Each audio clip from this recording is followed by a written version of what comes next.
Welcome, here I've got Meizu M6T and I'm gonna show you how to turn on and off the camera grid lines at this device. So let's start by tapping on the camera button to open it, and for now we are in the standard photo mode. From here let's go to the right corner to this button. When we tap on it we can open the advanced camera settings.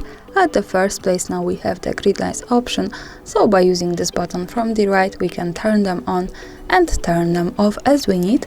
For now let me keep this turned on. Let's go back to the camera to see them, and now we can see these lines. This is useful, for example, when we want to use the rule of 30 in photography or making experiments with composition. Also remember that all of these lines are not visible at the real picture, so when I take a photo and when I go here to the right to the gallery, we can't see the grid lines at the real picture, so they are only to help us taking better photos. And of course when we don't need them we can tap again to the right corner and use this button to turn them off. So for now, in the preview, the grid lines have gone. And that's all. Thanks for watching, subscribe our channel and leave the thumbs up.